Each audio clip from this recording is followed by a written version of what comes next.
Hey everybody, this is Rustin Rose of Access Entertainment joining us today from New York City by way of Los Angeles, I believe. Foxtrax, how are you guys doing, man? We're doing well.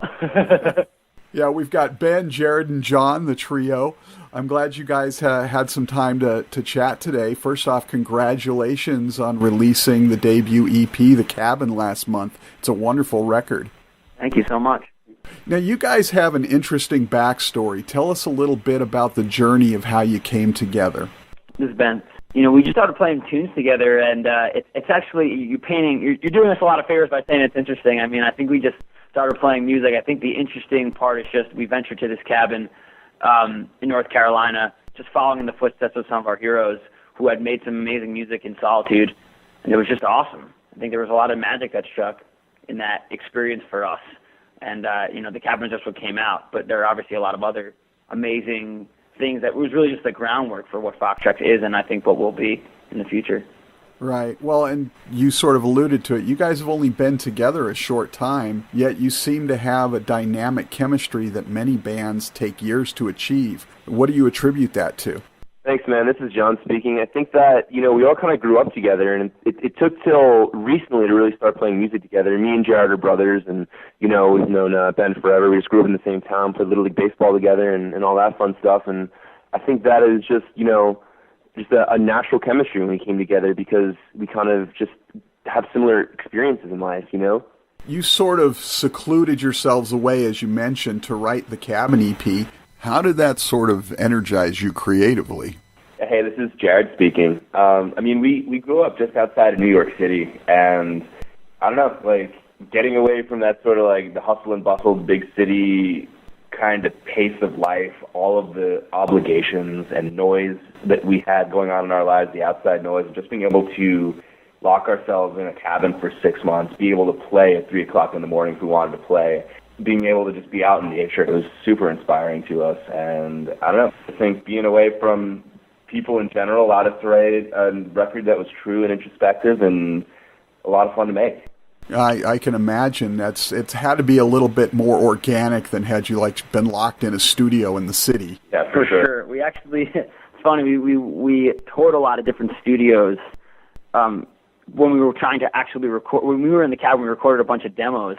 But after we came back, we toured a lot of different studios in the city and Soho and all these different parts, and it was we just could not get in that vibe whatsoever.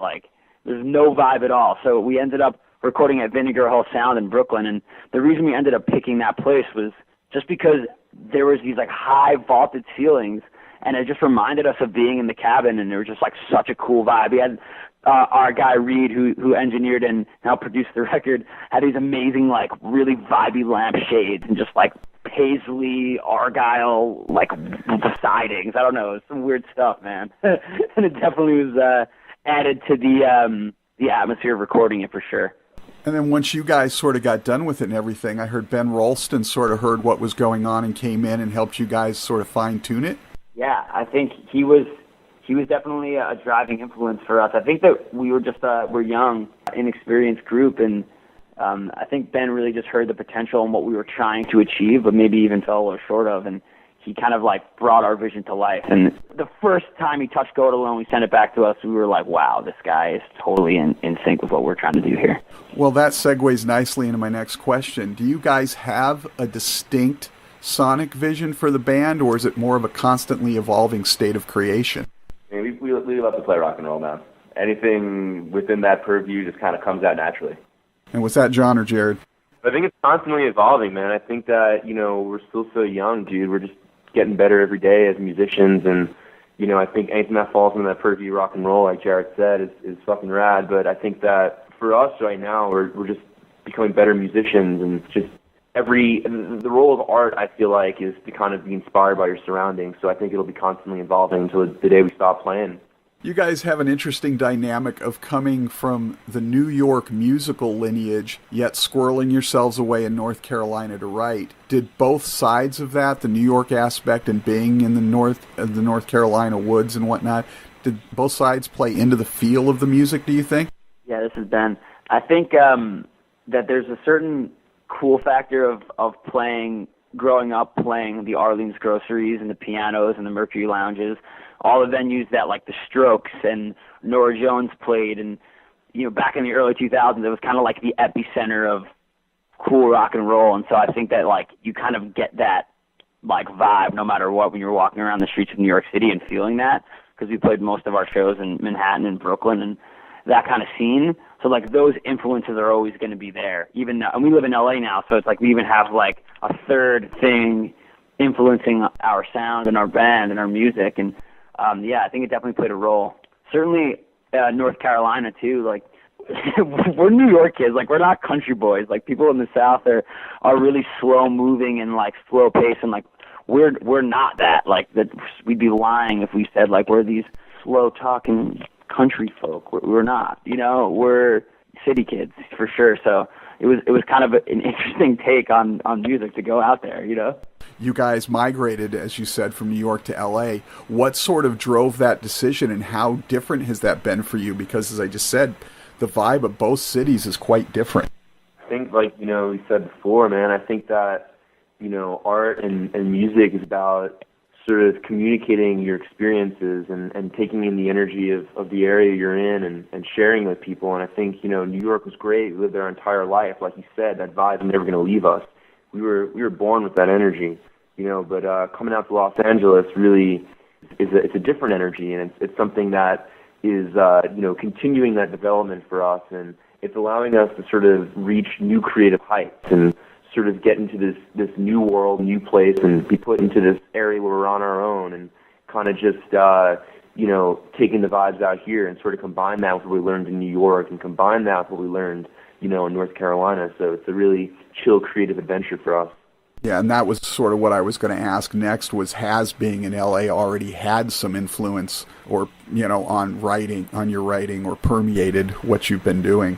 For sure, man. I mean, I think if you think about New York, I mean, most people would think, oh, man, yeah, New York, like the best musicians in the world. And like, I'm in New York till the day I die, but the scene in Los Angeles, I think, at least in 2016, it's just, I don't think we played with one shitty band the entire time out here. Every band we play, whether you like their music or their style or not, or their songs, they're going to blow your mind in some capacity. There's something to learn from everybody. And there's just like such a hotbed of creativity going on out here that it's just, I think that energy is just inspiring to be around. Like you meet a person on the street who's really successful. It's like in New York, that person's probably a banker or a lawyer, and in LA, that person's probably a director or a writer, or, something in my opinion that's just cool and awesome and really interesting. So I think that kind of energy is really awesome. There's a wonderful continuity, a music fluidity to the album, if you will. Did you write a larger amount of material and choose the songs you felt flowed best together, or did you guys just pick the ones you felt were the strongest overall? I think that we ended up writing tons of tunes in North Carolina. We had a few that we also had kind of an interesting idea on before we went there, and we used to turn the lights off at nighttime and pretend we were playing Glastonbury just because like that would get us in the vibe. We just like put up a pot of coffee and just get it going at like 3:00 in the morning because fuck it, like we're in the middle of nowhere and no one can hear shit. So I think we would just play our set every night. And we would just find that, like, some songs really had a natural flow to them. We ended up maybe 15 songs or something like that. And, we kind of went into the studio and recorded them. And some of them just didn't have that right flow. Some of them just now are like, oh, like, I see that how we're supposed to do that now, But now we're a different band than we were then. So I think we found the songs that we were able to execute the best, that felt the most right for us. And then, of course, Underwater is the infectiously catchy first single, and it seems to me to speak to a state of anxiety or uncertainty, even feeling lost, which, given the current state of things in this country, is not surprising to anyone. But tell us about the track from your perspective. I'm actually going to bow out of that question, because I think one of the roles of art is that, like, it's a little bit abstract, and what I or Jared or Jon think of the song really doesn't matter all that much. It's like, I think it's always been an interesting thing to hear artists' takes on their own songs, because I would always listen to them and be like, oh, is that what Bob Dylan was saying that one time? Because I thought something completely different. So I'm gonna leave this one to the people to decide what they think it's about or what it does for them, you know? All right, so you guys also, and this is interesting because now the story goes into video, you guys made a wonderful video for Underwater that has this great contrasting imagery. Lyrically, you're feeling underwater, but visually you're in a desert. You have a random ship lodged on a dune. Tell us about making the video and the concept behind it. I think we owe a lot of that to our awesome director, Ivana Borin. This is Jon speaking, by the way. She really just has a very strong creative vision, and I think it was really interesting because, to some people, depending on how you interpret the song, like, it is kind of a song about being a little bit, stressed out, and I think that having that sort of, the complete opposite of what you're expecting is what makes the video really interesting. I think they really work well together, and while they're on the different sides, they're on the different sides of the same coin, though. So I think that, being out in the desert, it kind of makes you long more for being underwater. So it's like a really interesting dichotomy, really. Nice, yeah, it's a fun clip. All right, so before we get out of here, just for fun, just to get to know you a little bit better, do each of you guys have a pivotal album for each of you that sort of drove your musical direction or influence that you always sort of go back to for inspiration? Yeah, I mean, this is Jared speaking. I think for each of us, there are probably too many to name, but putting me on the spot, I always go back to the same album. It's Transatlanticism by Death Cab for Cutie. That's the one, lights are off, feeling kind of crummy, feeling kind of down. I'll just put in the headphones, and that'll be the one that brings me back to reality a little bit. Nice. What about you, Ben? I think I'm going to have to say Bookends by Simon and Garfunkel.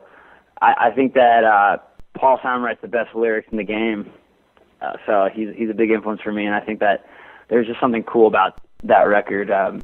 Nice. And John? Hey, man, I think, like we were saying before, I think that it's always constantly evolving, my favorite record, depending on the moment, but right now I'm really into Pet Sounds again by the Beach Boys. I feel like that's an album I always go back to, and I don't know, it's kind of like one of those records that takes me away from reality and brings me into this transcended state, and I really, really dig that record.